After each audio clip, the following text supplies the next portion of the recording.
Hi guys and welcome, my name is Jude and today I am here to do a video all about my reading taste and how it has changed and evolved since I started book blogging and booktubing. I saw Jesse the Reader do this and I loved his video, so I thought of making one similar to it and just talk about it. Some of you might know that I was quite a late bloomer in terms of reading. I didn't start reading until I was like 15, nearly 16, and the books that started everything were the Twilight books by Stephenie Meyer. I watched the movie Twilight, the first one, and I fell in love with it, and I just wanted to read the stories and see what else was there.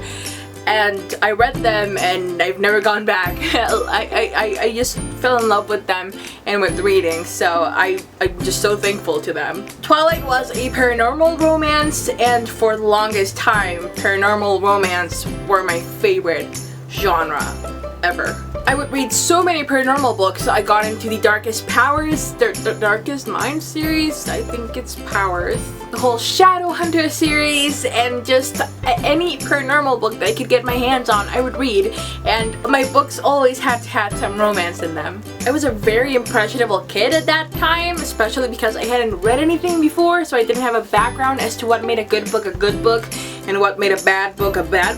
And I would be reading all of these YA books that had the exact same formula. You know, that girl or guy that's just special for some reason and then falls in love or something, and the goal is to get the girl and get the guy, and then they get it and they save the world also, and then it's done. Or the whole cliche of I like you but I am damaged inside, so I'm going to push you away and just gonna create this whole mess, and then it's going to turn out that I shouldn't have pushed you away because you were the one for me. I used to love that. Also love triangles. I find them right now to be so tedious, but I love them. How do these people get two people to like them? I don't get it. But I used to read a shit ton of paranormal books and just really cheesy books in general, and that died. I don't think I've read a paranormal book in quite a long time. Like officially vampires and werewolves, all of that, I just sort of left it there and I was done with it because I felt like it was always the same. As I've grown, I've looked more for thought-provoking novels. I really like it when a novel or a book in general just leaves something with me and I can just think about it and just have it going around in my mind and being like, wow. For example, a recent YA book that I really liked is Why We Broke Up by Daniel Handler, which is right here, and it's a YA book, but it had so much depth to it, and it went by layers, and there was so much that I could take out of it.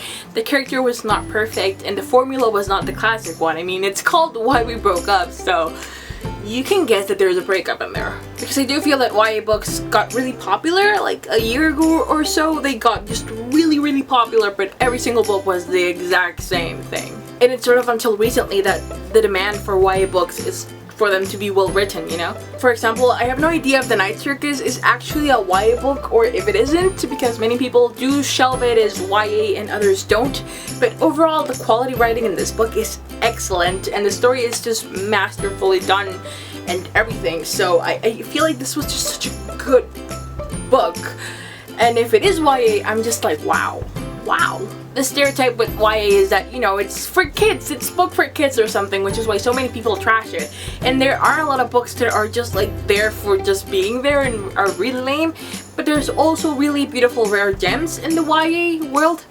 And they're not that rare, you just need to look for them. But there's some really thought-provoking books out there, and that's what I search for now in books, and I just love it. I also read a lot more adult books now, like Fishes by V.E. Schwab. Maybe The Night Circus is an adult book. In past years, adult books seem like this scary section of things that were kind of boring, but I've discovered that it doesn't have to be boring at all, and it's actually really fascinating, and it's just a different side of stories, and I really liked it, so I've definitely grown accordingly to my age, you know, because I'm now 22, so sometimes I can't really identify with books that are about a 15-year-old that has her first crush. That does not mean I don't go back to read them, of course I do, but I've definitely grown along with my reading. I've gotten really into new adult books, which are books about girls that are in their 20-somethings, that are in college, that are sexually active, people that are living their lives, which is something that I find is completely out of YA. The most YA books don't talk about sexuality and, you know, that part of yourself, when I think it's a very crucial and essential part of being a teenager, because when all of that is starting to bloom inside of you and most kids are getting sexually active is around 16, 17 years old. So I'm actually sort of really shocked that it's not in YA. But I definitely look for books that are more challenging in that sense, that have strong characters, that deal with sexual stuff, that deal with personal stuff, and that don't just focus on the romance. I used to be really picky about my books, and they all had to have romance. And I mean, right now I love a good romance, of course I do. I'm still really cliche in that sense, but there's a point where it's like, it's enough. I've also really gotten into poetry. I've bought a lot of poetry books and I've explored that whole area, and it's great. I found that I love poetry. I don't like classic poetry or classic books. That hasn't changed. I still don't think I've read a classic ever. I do want to read classics eventually, but not yet. I'm still not in that phase. But I found that modern poetry I do love. Non-fiction, I discovered that I really like reading essays from other people, and if someone releases a book of essays, I will buy it because I like it. I like it a lot. I enjoy reading essays. I love it. What other people have to say, how it goes with my beliefs, with my ideals, how it clashes, and making space for that in my mind, and just realizing that people think differently from me, which is something that I feel like it can be really stubborn sometimes, so it really helps me to see what others have to say and be open to things. And to the last thing that I feel has really changed is historical fiction. I would have never guessed I love historical fiction or memoirs in general. I adore reading memoirs, compilations of historical figures, and just I would have never guessed it, but I love it. I swear to God, I hated history when I was in school, but like when I started reading about it, in love. But yeah, I was thinking about it the other day, you know, that I've definitely grown as a reader, and that's how it should be. We should all be growing, and with our reading things, it doesn't mean that we're going to stop reading YA, but we definitely mature along, you know, life mature.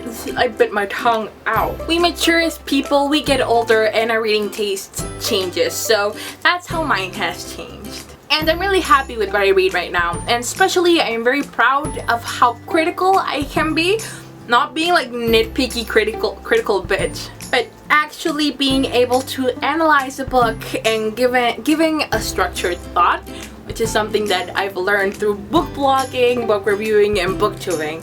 I mean, of course I make reviews where I'm like just like, oh my god, it was so good, like, oh my god. But I'm also able to think about the book and just give a somewhat structured thought on it, my opinions decisively, and it's just something that I appreciate so much of book reviewing, and that I wouldn't have been able to get anywhere else, and I'm just so happy about it. Booktube has definitely, and book blogging has definitely given me such a wide range of things to read about and worlds to know about, and I'm happy. So now you guys tell me, what do you like? What have you read?